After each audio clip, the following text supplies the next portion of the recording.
Astaghfirullah, astaghfirullahalazim.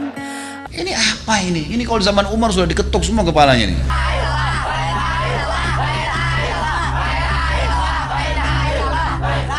Bagi yang beriman kepada Rasulullah SAW dan risalahnya dan tahu Hudzaifah adalah sahabat pilihan Nabi SAW, perhatikan. Beliau mengatakan, demi zat yang jiwaku ada di tangannya, bid'ah-bid'ah akan bermunculan sehingga yang terlihat dari kebenaran hanya seperti cahaya di antara kedua batu itu. Demi Allah, kata beliau, bid'ah-bid'ah akan menyebar sampai-sampai jika sebagian dari bid'ah-bid'ah itu ditinggalkan, orang-orang malah berkata sunnah telah ditinggalkan. Dan orang di akhir zaman seperti kita sekarang malah bid'ah dianggap sebagai sunnah. Bahkan kalau ditinggalkan orang bilang itu sunnah ditinggalkan. Kalau kita ingatkan malah kita yang diserang, gitu kan? Seakan-akan kitanya yang keliru. Padahal kita mengajak pada kemurnian ajaran baginda Nabi SAW, dan ini wasiat yang sangat luar biasa.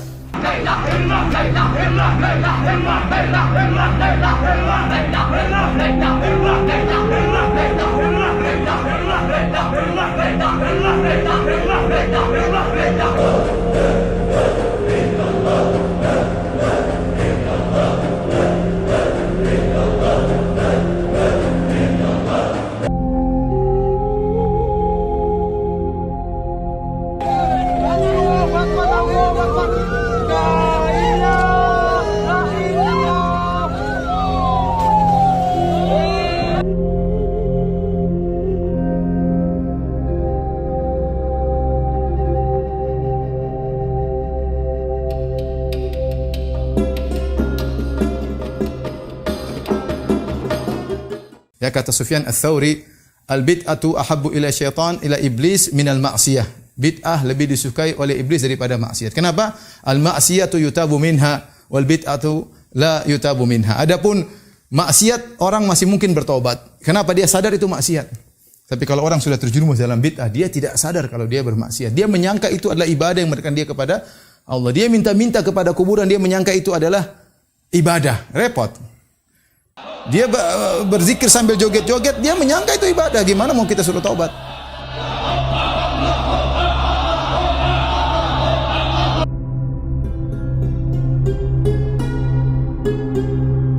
هذا من البدع المحدثة، فلا يقرأ في المقابر، لا يقرأ في المقابر عموما، ولا يقرأ عند القبور، عند بعض القبور خاصة.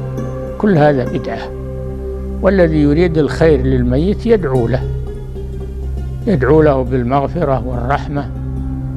وأما أنه يقرأ عند قبره هذا ما ورد به دليل فهو بدعة.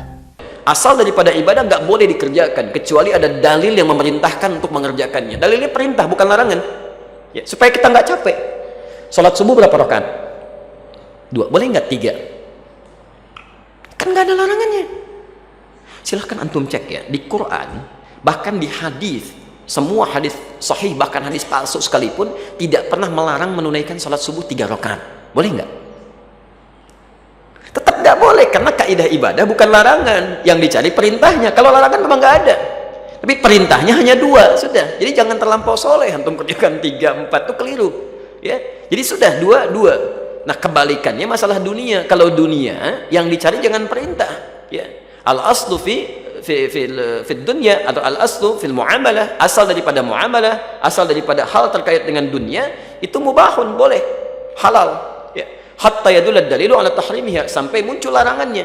Ya, taib. Jadi kalau urusan dunia jangan cari dalil perintah, yang dicari larangan, supaya nikmat kita menjalani kehidupan. Sebelum Anda kerjakan satu ibadah, tanya, saya mau ziarah kubur. Jangan ziarah kubur sebelum Anda tanya bagaimana Rasulullah SAW ziarah kubur, agar jangan Anda buat-buat ziarah kubur itu. Adanya orang taruh kembang di kuburan, siram air, buat batu nisan, pasang lampu, baca zikir-zikir di sana, karena dia mau ziarah kubur semaunya sendiri.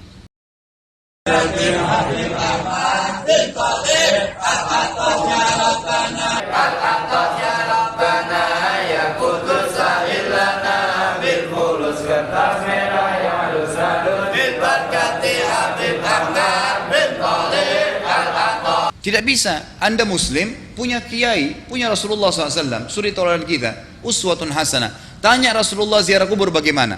Rasulullah SAW dalam hadis Bukhari menziarahi kubur Baqi. Datang, memberikan salam, mendoakan mereka, pulang. Nggak ada lagi yang lain.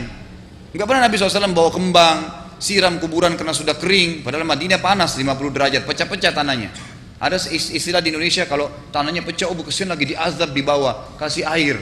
Kasih kembang biar wangi, biar ditaruh kembang yang paling mahal. Kalau dia ahli maksiat tetap disiksa di bawah gitu kan.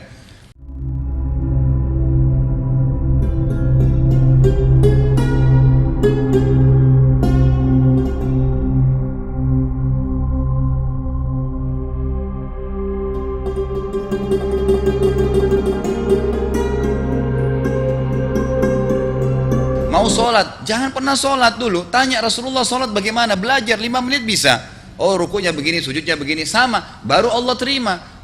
Tujuan Nabi SAW diutus untuk apa? Untuk dicontohi, diciplak hidupnya. Cara makannya, cara tidurnya, berpakaian, bahkan cara jalannya saja. Para sahabat contohnya, Nabi jalan begini. Bukankah ada hadis yang mengatakan sahabat berkata Rasulullah SAW kalau jalan seperti orang turun dari bukit. Mereka sampai membahasakan itu. Rasulullah pernah keluar kepada kami menyisir rambutnya dengan rapi ke arah sebelah kanan belakang.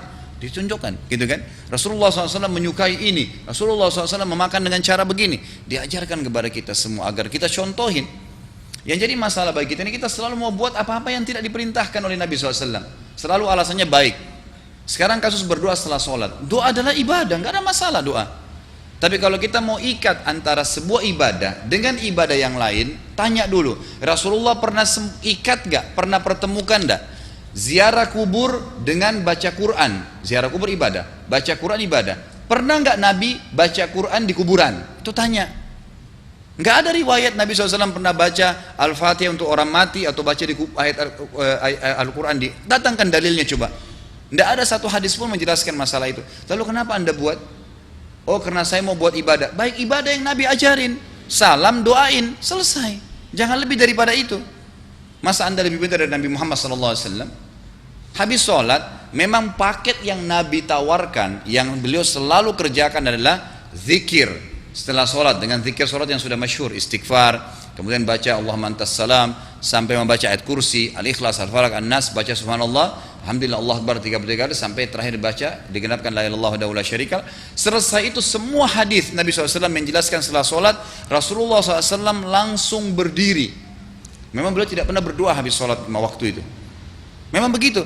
Bukan doanya yang jadi masalah, bukan. Karena Rasulullah tidak kerjakan, jadi kita tidak kerjakan. Saya tekankan dalam pengajian saya, kalau anda punya hajat berdoa, berdoalah setelah sholat ba'diyah. Insya Allah aman. Karena sudah lepas dari paket yang Nabi tentukan. Selama Rasulullah SAW sudah mencontohkan dan memerintahkan sebuah perbuatan, ditentukan tempatnya, jumlahnya, waktunya, jangan pernah dilanggar. Habis sholat bacalah subhanallah 33, alhamdulillah 33, Allah akbar 33. Jangan anda bilang saya bisa baca 100. Loh Rasulullah suruh 33 kok. Ditentukan, jangan lebih pintar. Nanti setelah sholat, jangan ikutkan dengan paket rangkaian sholat ini. Di luar waktu sholat anda membaca 100 silahkan. Karena nggak ada penekanan di situ. Kalau ada penekanan waktu, tempat, dan jumlah, jangan dibantah. Anda pengikut Rasulullah atau bukan gitu kan? Harus jadi jelas. Yang membuat umat ini di Indonesia juga jadi masalah sekarang karena mau buat sendiri, semaunya sendiri. Kenapa akhi, kenapa Pak Kiai, kenapa Habib, kenapa Ustadz, kenapa buat ini? Bukankah Rasulullah tidak mencontohkan? Oh nggak apa-apa, ini kan baik. Loh, kalau semua orang berkata seperti anda, apa yang tertinggal dari agama kita? Kira-kira apa lagi yang tertinggal? Nggak ada kemurnian agama karena semua orang mau buat semaunya, gitu kan? Semaunya sendiri.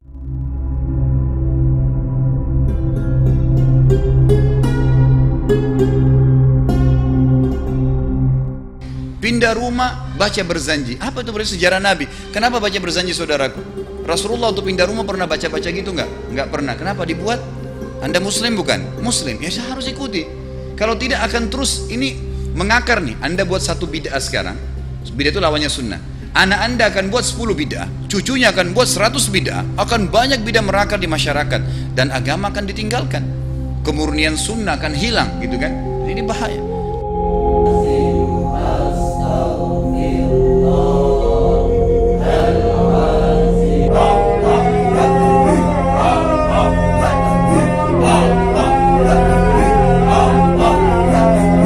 Ingat, Nabi SAW mengatakan kepada kita dengan hadis yang sangat jelas. Hadis sahih riwayat Imam Ahmad bunyinya begini, semoga Allah merahmati umatku yang menukil dariku seperti apa yang aku ajarkan atau sebutkan.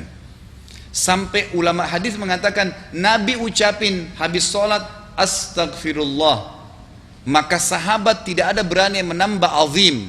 Enggak ada sahabat yang bilang astagfirullah azim habis sholat, enggak ada. Astagfirullah saja karena Nabi ucapin itu. Mereka mengakui tidak lebih pintar daripada Nabi SAW. Kenapa kita harus tambah astagfirullahaladzim, wali walidayya, wali muslimin, panjang? Dari mana ini semua? Ditambah-tambah, diembel-embelin, kenapa? Akhirnya keluar dari ajaran Nabi Muhammad SAW. Ini masalah gitu kan. Dia orang yang membuat-buat agama. Nabi sudah ajarkan semua, selesai. Jangan ditambah, jangan dikurangin. Kita tidak lebih pintar dari Nabi SAW.